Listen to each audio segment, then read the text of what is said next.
और देखिए, बकरीद एक बहाना है हिंदुओं को आघात पहुंचाना है। बकरीद सिर्फ एक बहाना है हिंदुओं की गौ माता को काट करके कबाब खाना है। बकरीद सिर्फ एक बहाना है अपने इस्लाम का डंका पिटवाना है। बकरीद सिर्फ एक बहाना है इस्लाम का झंडा ऊंचा करवाना है। बकरीद सिर्फ एक बहाना है जिन्ना का मुरीद अपने आप को बनवाना है। बकरीद सिर्फ एक बहाना है पाकिस्तानी मानसिकता को फैलाना है। कुर्बानी अगर फर्ज होता, कुर्बानी अगर इस्लाम का इतना ही बड़ा पार्ट होता, तो भाई फिर तो जिनके पास पैसा नहीं है वो अपना बेटा इब्राहिम अलैहिस्सलाम की तरह काटने के लिए चले जाते, तभी ना फिर वो मुसलमान कहलाते, नहीं तो वो मुसलमान ही नहीं कहलाते।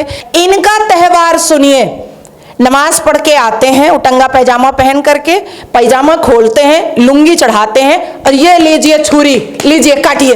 ये कौन सा त्योहार है भैया जो खून से हाथ रंग रहे हो? मुसलमान जब तक अपना हाथ खून से नहीं रंगता है तब तक ये कट्टर मुसलमान होता ही नहीं है।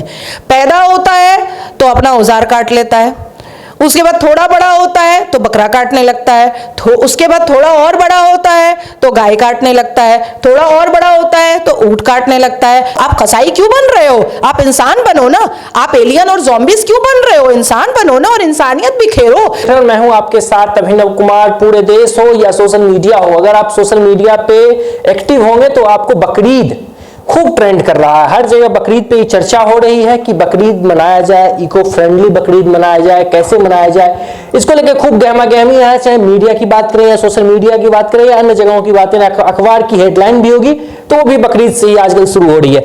इस पूरे मुद्दे पर बातचीत करने के लिए सुप्रीम कोर्ट की वकील और खासतौर पे राजनीतिक विशेषज्ञ नाजिया इलाही खान जी हैं, जिन्हें इनसे समझने का प्रयास किया जाए ये जो बकरीद है, बकरीद जो खूब ट्रेंड कर रहा है, ये क्या है, बकरीद कैसे मनाया जाए जिससे लोगों को आपत्ति ना हो, इको फ्रेंडली बकरीद मनाने की बात की जाए और बकरीद मनाना कितना जरूरी है। इन तमाम सवालों के साथ हमारे साथ बातचीत का शुरुआत करते हैं। किस तरीके से देख रहे हैं ये जो बकरीद को लेकर पिछले कुछ दिनों से सोशल मीडिया हो या मीडिया हो खूब गहमा गहमी है कि बकरीद मनाया जाए इको फ्रेंडली। आखिर हम सबसे पहले दर्शकों को ये समझाइए कि बकरीद है क्या और बकरीद क्यों मनाना चाहिए। हर हर महादेव, जय जय श्री राम। देखिए, मुझे ऐसा लगता है कि भारत में रहने वाले लोगों को अब कम से कम जिन्ना का मुरीद होना छोड़ देना चाहिए। शरिया के को मानना और शरिया को मनवाने की जिद पकड़ना ये अब भारत में चलने वाला नहीं है। जिस किसी को भी जिन्ना की बातों पर चलना है या जिन्ना का मुरीद बनना है या शरिया मानना है जिन्ना का लिखा हुआ, वो भारत छोड़ सकता है एकदम। राहुल गांधी ने भारत जोड़ो यात्रा बनाया था। मैं कहती हूं जिन्ना के मुरीदों, भारत छोड़ो यात्रा करो। बकरीद हजरत इब्राहिम अलैहिस्सलाम का एक इम्तिहान था जिसमें अल्लाह के मैसेंजर ऑफ गॉड हजरत जिब्राइल अलैहिस्सलाम ने उनसे कहा था कि अल्लाह को आप बताएं कि आप अल्लाह से कितनी मोहब्बत करते हैं। अपनी सबसे प्रिय, अपनी सबसे मोहब्बत वाली चीज, खुद से भी ज्यादा जिससे आप मोहब्बत करते हैं, उसको कुर्बान करके। तो उन्होंने अपने बेटे को कुर्बान करने वो चले गए। बेटा हट गया, दुम्बा आ गया।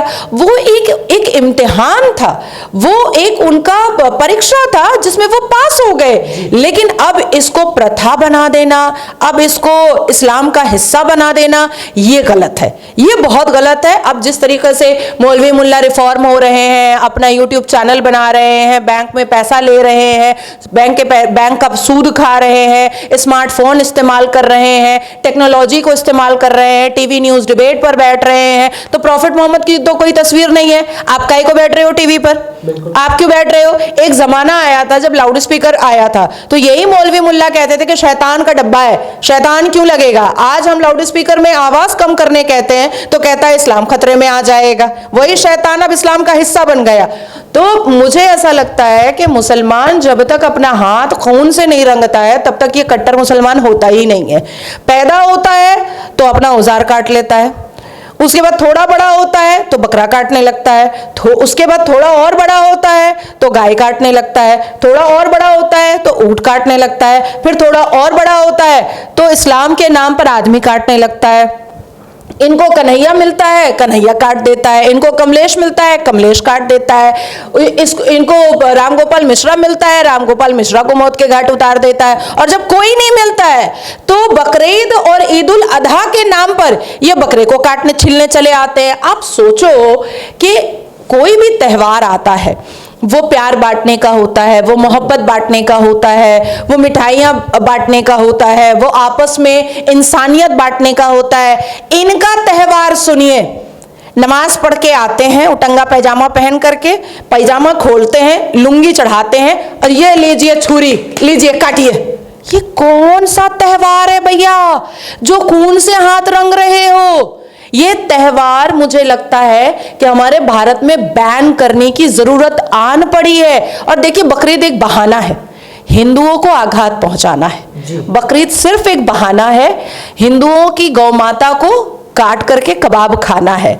बकरीद सिर्फ एक बहाना है अपने इस्लाम का डंका पिटवाना है। बकरीद सिर्फ एक बहाना है इस्लाम का झंडा ऊंचा करवाना है। बकरीद सिर्फ एक बहाना है जिन्ना का मुरीद अपने आप को बनवाना है। बकरीद सिर्फ एक बहाना है पाकिस्तानी मानसिकता को फैलाना है। बकरीद सिर्फ एक बहाना है खून से हाथ रंगवाना है। मौलाना साजिद रशीदी हैं, आज सुबह मैं उनका एक बयान सुन रहा था, वो बकरीद पे ही कह रहे थे, कहते कि मैं बकरे की कुर्बानी करूं, भैंस की कुर्बानी करूं, मैं करूंगा, अगर किसी में हिम्मत है तो रोक के दिखाए। यही मौलाना, मैं नाम नहीं लेना चाहूंगी क्योंकि मैंने उनके ऊपर केस करके रखा हुआ है कलकत्ता में, वो भी एक नहीं कई केसेस मैंने करके रखे हुए हैं, वो आते नहीं है, डर के मारे भागा हुआ है।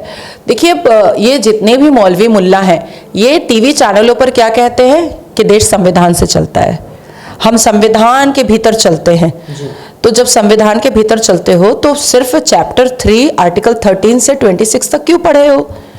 इसी देश का कानून आपको prevention of animal cruelty act के हिसाब से आपको बकरे गाय भैंस के साथ ये बदतमीजी करने मना करता है। ये बदतमीजी करने मना करता है। और ये ऐसा नहीं है कि भाजपा की सरकार में ये आया है एक्ट, ये कांग्रेस के जमाने में एक्ट आया है। तो आप ये लोग, ये जितने मौलवी मुल्ला दाढ़ी टोपी वाले हैं ये तो कांग्रेस के मुरीद हैं भाई, ये तो कांग्रेस के पॉकेट वोटर है। और ये कांग्रेस को इसीलिए इतना पसंद करते हैं क्योंकि कांग्रेस इनकी हर बदतमीजियों पर अपनी आंखें बंद कर लेती है क्योंकि उनको वोट चाहिए होता है। तो जब कांग्रेस ने के जमाने में ये आ गया prevention of animal cruelty act, तो फिर आप इसको क्यों नहीं मान रहे हो? अब देखिए, जो संविधान मानने का तस्बीदाना गिनता है और संविधान मानने का टीवी चैनलों पर नारा लगाता है, उसी को बोलिए यूसीसी आर्टिकल 44 कहेगा नहीं हम तो नहीं मानेंगे।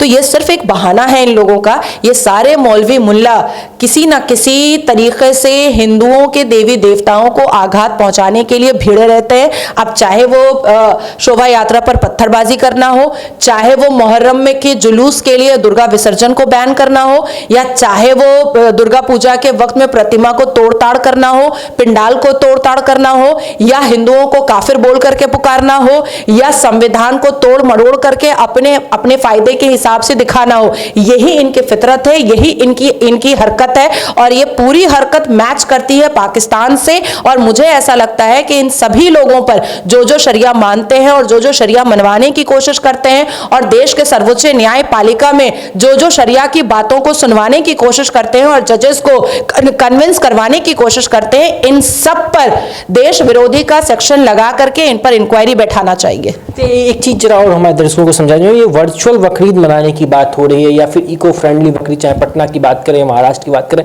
अन्य हिंदू संगठन है वो कह रहे हैं कि वर्चुअल बनाइए, आप लोग इको फ्रेंडली बनाइए।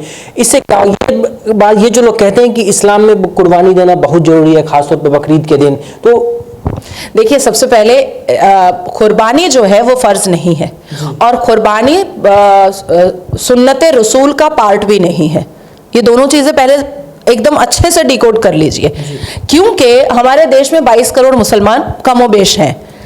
बहुत करोड़ों ऐसे मुसलमान हैं जिनके पास पैसा ही नहीं है, वो कुर्बानी नहीं कर सकते, तो क्या वो मुसलमान नहीं रह गए?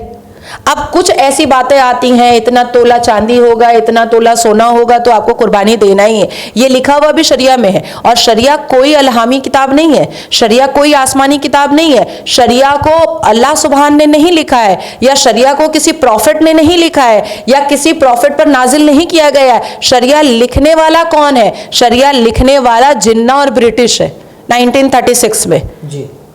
तो पहले इस बात को कान खोल करके समझना पड़ेगा कि ये शरिया मनवाने की कोशिश कर रहे हैं। ये हमारा कोई फर्ज नहीं है। कुर्बानी अगर फर्ज होता, कुर्बानी अगर इस्लाम का इतना ही बड़ा पार्ट होता, तो भाई फिर तो जिनके पास पैसा नहीं है वो अपना बेटा इब्राहिम अलैहिस्सलाम की तरह काटने के लिए चले जाते, तभी ना फिर वो मुसलमान कहलाते, नहीं तो वो मुसलमान ही नहीं कहलाते।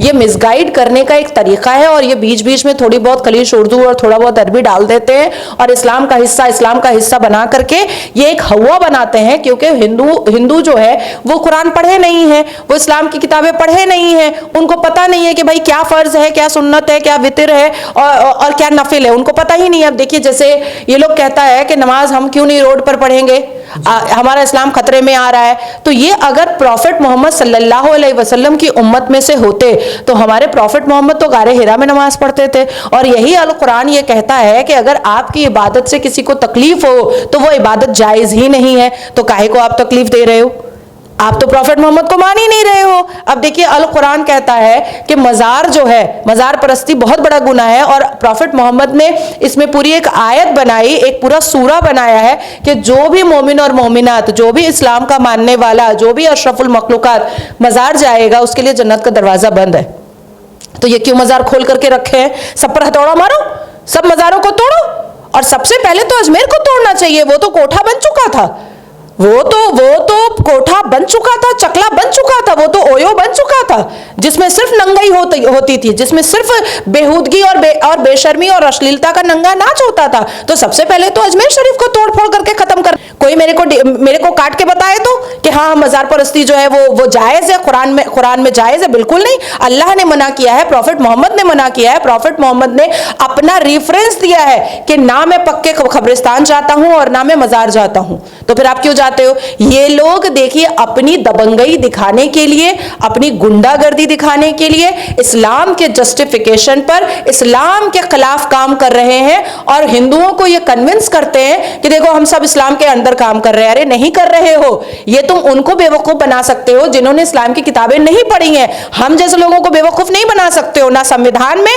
और ना ही इस्लाम में। अच्छा, हम जो लोग आपको सुन रहे हैं, आप इस्लाम को इतने करीब से समझते हैं, कुरान पे इतनी आपकी पकड़ है, तो कैसे मनाना चाहिए आपके हिसाब से? जो लोग आपको सुन रहे हैं, अगर आपको फॉलो कर रहे हैं, तो आपके हिसाब से कैसे उनको बकरीद मनाना चाहिए? मैं बकरीद बनाती हूँ, जो पैसा कुर्बानी का होता है वो पैसा मैं किसी मुसलमान गरीब को दे देती हूँ, या 20-25 बच्चों को मैं बुलाती हूँ, उसकी फीस में पेमेंट कर देती हूँ, या किसी एक ऐसे पेशेंट को बुलाती हूँ जिसके इलाज में 50,000 60,000 रुपए खर्च होने वाला है, मैं उसके हैंड ओवर कर देती हूँ। या मैं ऐसी माओं को बुलाती हूँ जिसकी बकरीद के बाद शादी है, मैं उसके लिए उसके हाथ में वो जो भी मेरी लियाकत है, मुझे 30,000 खर्च करने की लियाकत है अगर कुर्बानी में, मैं 30,000 दे देती हूँ। मुझे 50,000 लियाकत है, मैं 50,000 दे देती हूँ।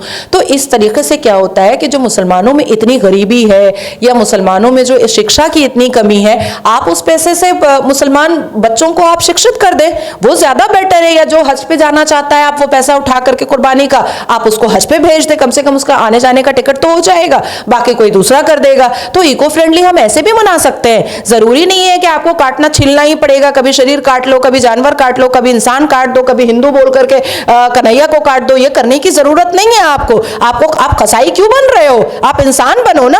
आप एलियन और ज़ॉम्बीज क्यों बन रहे हो? इंसान बनो ना, और इंसानियत बिखेरो। अपनी हरकतों से आप अगर इंसानियत फैलाओगे तो कहीं ना कहीं आपको शांतिपूर्ण समुदाय समझा जाएगा। आपको तो कटा छिला अशांतिपूर्ण समुदाय समझा जा रहा है।